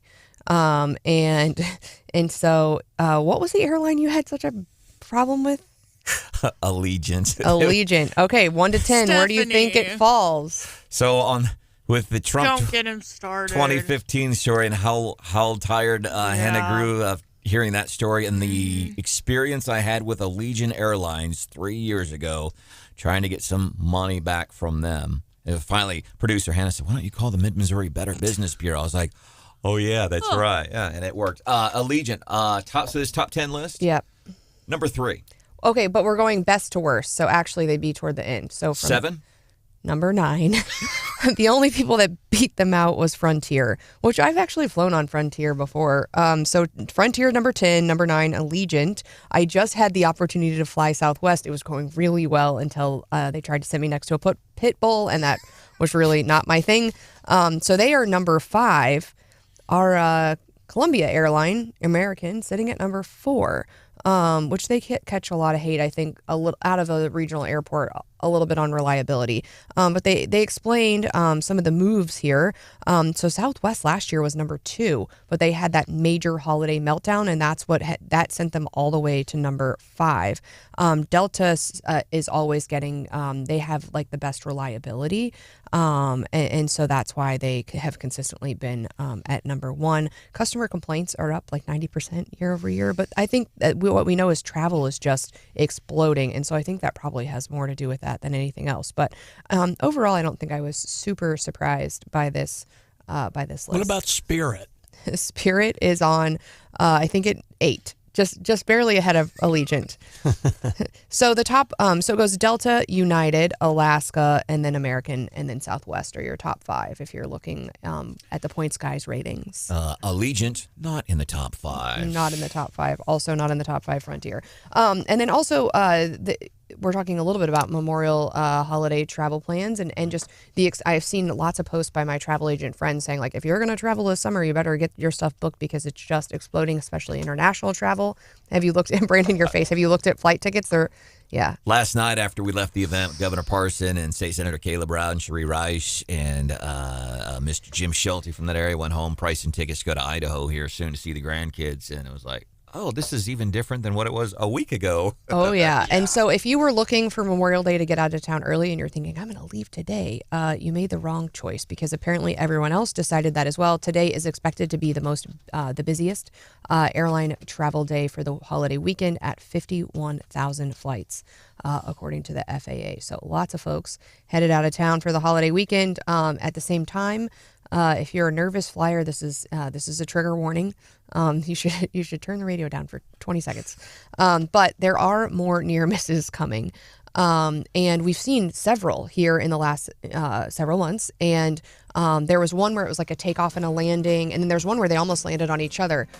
They don't really know why, but they're thinking new pilots, overworked airline workers, 5 near misses in the last year. We usually average about 1. So not good. And they don't know why. I don't know. One plane almost hit another with combined total of 387. I don't know what happened. Coming up a few minutes from now, we're looking at how other parents here in mid-Missouri are handling their kids in social media. This is off the text, 874-9390. I think just local news is like the most important stuff to me, even though it's kind of like bad stuff going on around me, but it's the most relevant to me. Where I come from, there's an old plowboy out turning up dirt. Where I come from, there's a preacher man in a cowboy shirt. Where I come from, where a couple boys fight in the parking lot. No, nobody's gonna call the cops. Where I come from,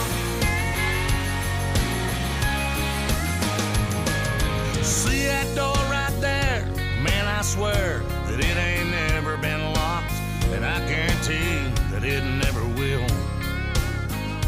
That old man right there in the rocking chair at the courthouse square. I don't know. I don't think I have a favorite news subject to talk about. I think anything that creates good discussion, anything that you can talk about with other people, that you can exchange ideas without getting angry at each other, and you can share opinions and broaden your own thoughts on things. I think those are the best subjects to talk about.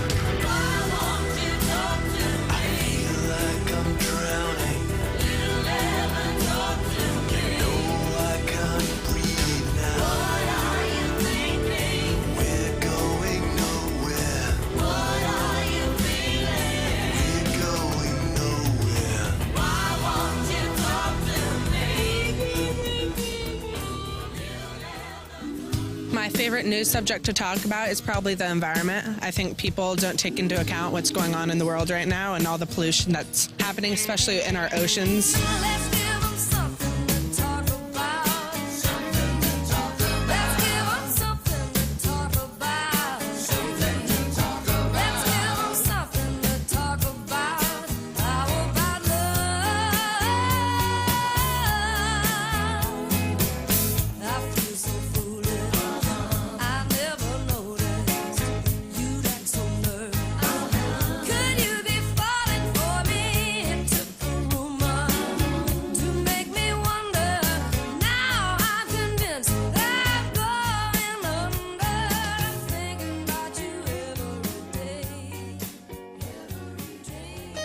My favorite news subject to talk about is I like the local news because it doesn't get into all these politics and actually tells you what's going on in your neighborhood.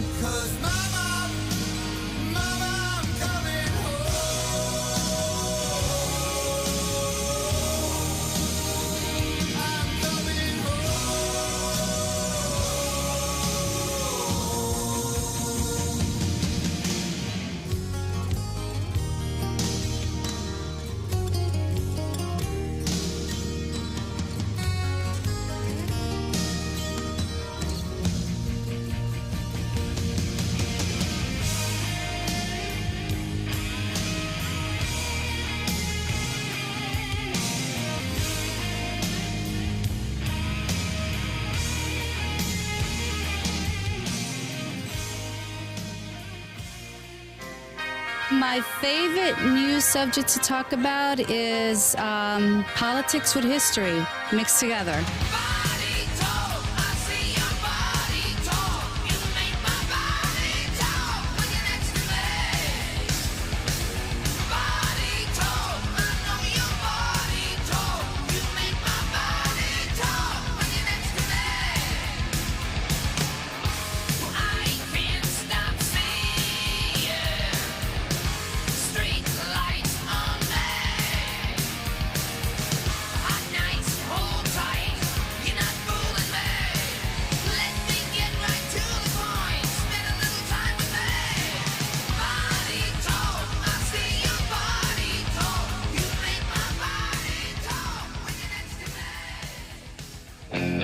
Favorite news subject to talk about is probably politics, just because everybody has their own opinion about it. I just like how they bash on Trump, and whether it's right or wrong, I think he's got a bum deal. But so I think it's fun to talk to people about it. We talk about your work, how your boss is a jerk. We talk about your church and your head when it hurts. We talk about the troubles you've been having with your brother, about your daddy and your mother and your crazy ex-lover. We talk about your friends and the places that you've been. We talk about your skin and the dimples on your chin, the polish on your toes and the run in your hose, and God knows we're gonna talk about your clothes. You know talking about you makes me smile. But every once in a while, I wanna talk about me, wanna talk about I, wanna talk about number one. Oh my, me, my, what I think, what I like, what I know, what I want, what I see. I just wanted to thank you very much for being where you are for 3 hours of my day. I'm a new listener and already a huge fan. You're calming for my soul. Hey, hey, baby, can't you hear me calling? So let's stay home and enjoy the view. 'Cause I just wanna be loved by you, yeah.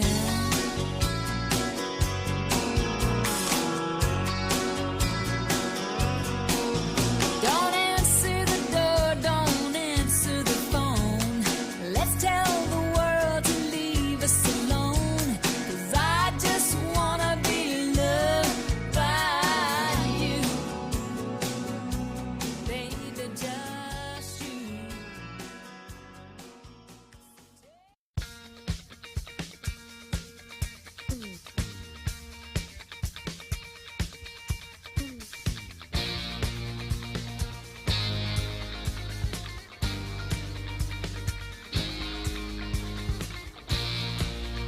Stephanie says we become women without limits by recognizing and celebrating the unique strengths of women and lifting up women around us.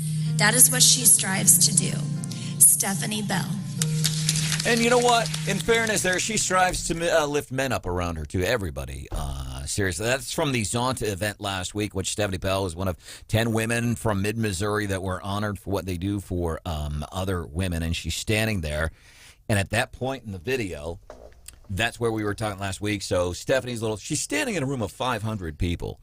John, the only thing more uncomfortable than getting up and emceeing and giving a speech in front of 500 people, the only thing more uncomfortable than that is standing up while someone else is talking about you. It was awkward. And then the video was on me, but then the video was playing on these two huge screens in the front. And you are like right over my shoulder sitting down at a table. And during that lovely speech, you're throwing up the peace sign in the background. And making faces, because I was bunny ears, and I was hoping to get Stephanie to relax a little bit. And this is on a massive, I think there's like 5 different monitors, Capitol Plaza Hotel in this room. There's video out. Yep, they released the official video yesterday. I missed it all. I was like blacked out. I was just like, it was really nerve wracking, and I'm like, just don't look crazy and try to smile. And it was very uncomfortable, and you could tell that I was really nervous, but I didn't see any of this, so I was excited to watch it yesterday. It was cute. So Stephanie didn't get a chance to see, but if you get on there, and I think we have it posted on the Wake Up Mid-Missouri Facebook page, you can see if you look in the right-hand corner, there's me being a moron. And if you look very carefully over in the left-hand corner, you'll see her husband and kids start to get the gist of what's going on. Well, you know what's going to happen if we post this on the Facebook page, right? People are going to get cranky about you stealing her spotlight. So... Oh, no. John? Somebody's going to tie a feel better balloon to Stephanie's arm. Which, by the way, if you have not been on there yet, and listen, I get it. I'm not a big fan of the social media. Get on to the Wake Up Mid-Missouri Facebook page. This is delicious. Are you really trying to say you're not a fan of social media as you plug our show's social media? Really? I mean, me personally, I don't get in there. But if somebody were to tell me, Brandon, like, this is really worth getting onto Facebook and seeing, I'd say, okay, and that's what I'm telling you now. This is worth getting onto the Facebook page and looking at. Yeah, California, Missouri, yesterday morning, there was a dead armadillo in the middle of a neighborhood, basically, residential street.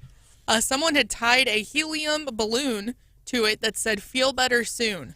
I'm kind of sad no one's taking credit for this yet. Actually, there is someone taking credit for it on the Facebook post. And I was digging around last night because there was a second person who kind of insinuated it might have been them. So I don't know. There's potentially 2 people taking credit for it. Really? So you get different people on the Facebook. God, you got to go check this out on the Wake Up Mid-Missouri Facebook page. Folks saying, "Oh, I took that picture. It's crazy." Yeah, and it's probably one Armadillo of those. show up on a Bud Light can next. Yeah, we have Josh who said, "Best $2.17 I've ever spent. Glad to make a Wednesday a little better." Yeah, it's awesome. Worth checking out. One of those things you'd want to share. By the way, one of the things we are covering. So what is Bud Lighting? We are covering that. We have some leftovers. That's the Gary Nolan Show. Good morning and welcome into Wake Up Mid-Missouri. There is Stephanie Bell. Good morning. That's producer Hannah. Hello. John Marsh is here. Yes, sir. My name is Branden Rathert. Houseworth. He's going to be back on Tuesday, Monday, Memorial Day. We are going to be doing a best of presentation of Wake Up Mid-Missouri. Some of the very cool things we have covered in the past. Personalized segment on personalized plates, which was fun. Oh, porn names and inheritance. That's one of the. Yikes! I think I was gone that day. Thank goodness, man, because. Probably. Just based off of the subject of the segment, I'm going to guess you probably were not here because you would not allow that. I'm looking forward to the Tupperware segment coming back. The Tupperware segment is going to be featured on Memorial Day. The porn names and inheritance, this came about because you could ask people, who's Stormy Daniels? Everybody knows who Stormy Daniels is, right? Sure. And then you could ask folks, okay, do you know who Stephanie Clifford is? Folks, I don't know who Stephanie Clifford is. Stephanie Clifford is Stormy Daniels. She was born with the name Stephanie Clifford, and so we did this whole thing. Here's how you come up with your porn name. What was this, an hour and a half, Hannah? At least. Yeah. So your porn name is your first pet's name, and then the name of the street that you grew up on. John, what was yours? Nugget Karina. That would be his porn name. Mine was Benji Wyoming. So an hour and a half. Debt ceiling and porn names. That's what we're covering here on the show this morning. A reason to get up on your Memorial Day Monday. And I want to mention this real quick as we get set for Memorial Day weekend. Get onto the website, kwos.com. We're teaming up with Midmo Telecom to salute our troops. Just some info, maybe a picture, and then we could be talking about them here on the show. Some parents been texting what they're doing with their kids in social media after the Surgeon General said this week, "Hey, be careful." And we know you got to be, listen, with kids, you got to be careful with everything that you expose them to, including social media. I don't buy the dire warnings. Oh my God, this is bad for kids. But I look at my 3 grandkids, 10, 8, 6, none of them on social media. As it relates to armadillos, I don't know why I am fascinated by this, but it's like little tanks. Listen, somebody called him a Texas speed bump. Yes, on the Facebook page. Here's a fact.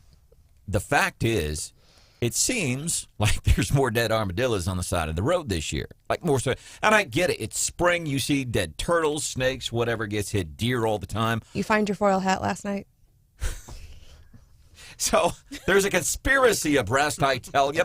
I reached out to Adam Deerhoff, Missouri Department of Conservation, and is what he says. He's like, well, we don't know. We don't know that we've noticed anything more significant. But he did say this. He said, kind of a mild winter, and apparently armadillos can be pretty susceptible to the cold more so than other mammals because it's a warm-blooded animal. And to vehicles traveling at 8 and miles vehicles an hour. traveling. So he said with the mild winter, he says there might have just been more of them that survived the winter, and they're out, but they're getting their due diligence now. I am curious about 2 things. One, did we ask Adam about the status of the great alligator migration to the Midwest? Didn't we do a story on that? He was talking about them moving into Kentucky and Tennessee and coming up the Boo Deal. Yeah. That's right. I thought it was a story in the Missouri, and we're saying, climate change, now alligators are coming to Missouri. I do recall that. And then my second curiosity is I can understand hitting an armadillo maybe going down the highway, but how are you hitting one in the middle of California, Missouri? Are they fast? On a residential street. They don't look like they'd be fast. Here's how you're doing it. You're doing it intentionally. That's pretty much. 10 points. It reminds me of the time when I was living in Columbia. I almost hit a deer coming down Grindstone, and I just remember being flabbergasted that there was a deer anywhere near Grindstone. It's just out of place. I'm wondering, too, because several folks, as we've been talking about this for the past couple of days, folks have been texting, armadillos, they carry leprosy. And isn't that like where your limbs fall off and stuff? So I'm wondering who tied the balloon onto this armadillo. A guy with no fingers. All right. Social media, kids, Surgeon General this week say, we got to be careful. And I think we know that. Which is so funny to me. Like, I thought we established that a long time ago. Yeah. I know, but they're saying it's really bad, and I don't know. There's a responsibility, and a whole lot of folks just know it's something to be responsible. We got to place some blame somewhere. But some parents have been texting us this morning with what they are doing with kids. Listener Buffy, 874-9390. She says a couple of companies that sell smartphones without internet access. My 11-year-old has one. He can text and call, and I have control as a parent. Trumi and Gab are the companies. This is something Stephanie's thinking of, because you have, Drew, your kid's 10, 11? 11 years old, so that's something he might be thinking about. James says, my kids don't get phones until they were playing sports. So that's how some other parents are handling this. Yeah, and I think that's the struggle with parents, whether they're, walking home from school or they're at practices.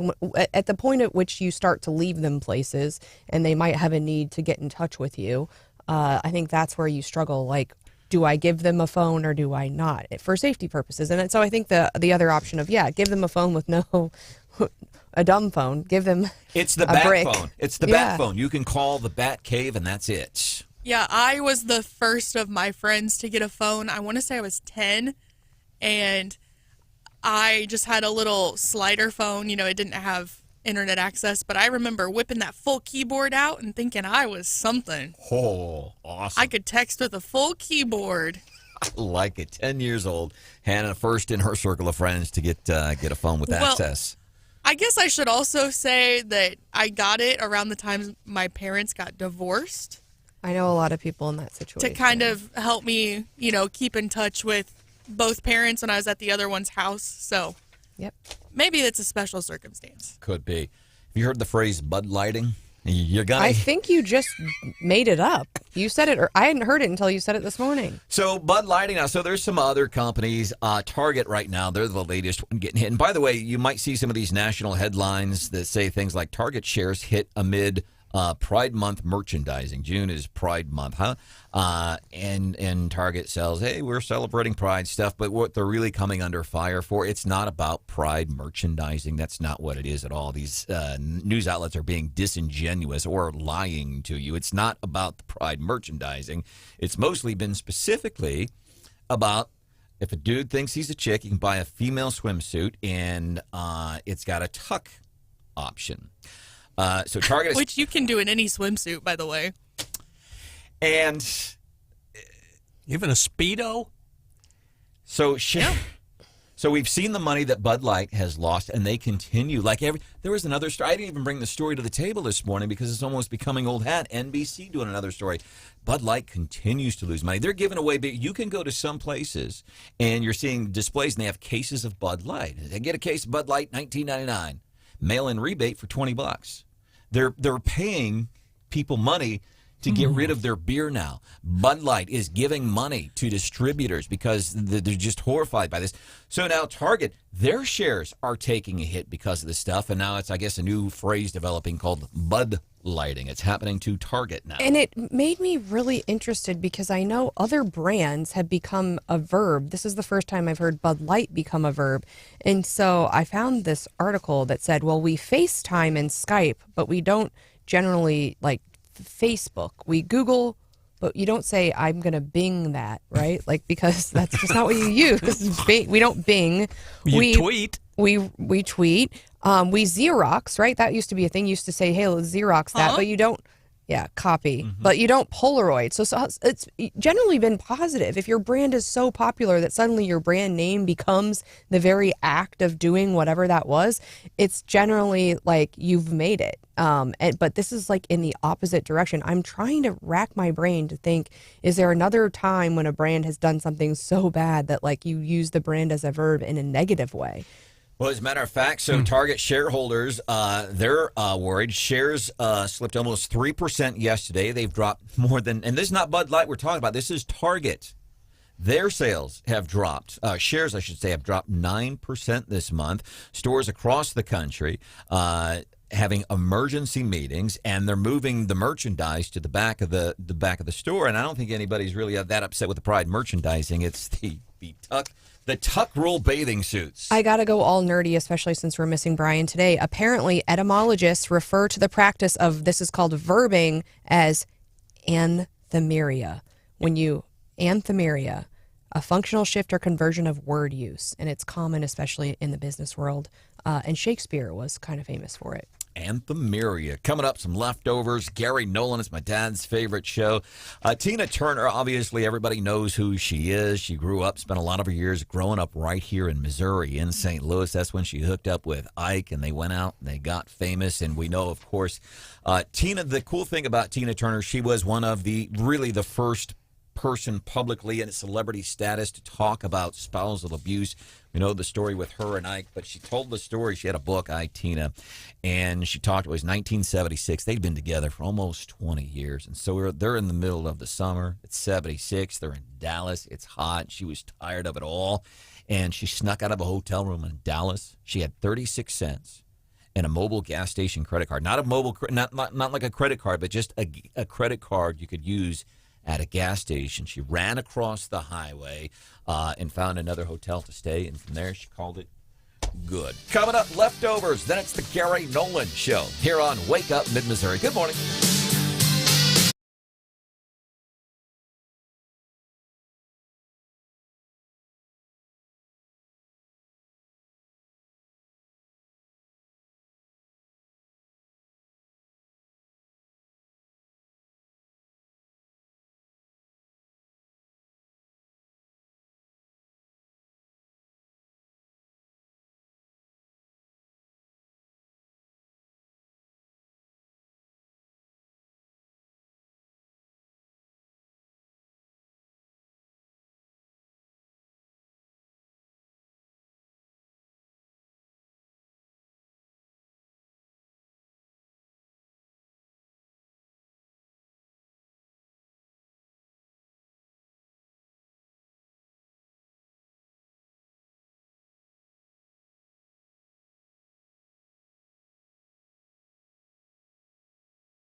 So Stephanie says, yeah, you just made Brandon smile and light up with his news. And he texts, he says, I know I'm watching you all on YouTube, which you can do every morning by going to the Wake Up Mid-Missouri YouTube channel. You can also watch us on Facebook.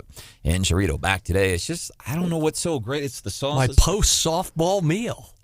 Well, and it's exclusive to the Taco Bell app, I believe. So you might be careful. Brandon was like, can I get one right now? Like, is it today? Can I have it for breakfast? What you got, Steph? Well, we're getting lots of interesting collectibles off of the texter. Apparently, Hannah has started a Wienermobile collection unintentionally. So if you have any Wienermobile stuff sitting around, if you're in an antique shop this weekend, let us know. Yeah. Keep us posted. Yeah, or if you want, when Hannah gets married over the 4th of July holiday, it might make a great wedding. There we go. It's on the registry. But our friends, our family, a Wake Up family, it collects some pretty cool stuff. We got some folks collecting rubber duckies, goats. I like the goats. They were cute. We got a picture of them. And a lot of kitchen stuff. So we heard from the pie cutter guy, but we have friends also who collect cast iron pans. He said he's got like 70 cast iron pans, which, I mean, they're great. I mean, you have to have one.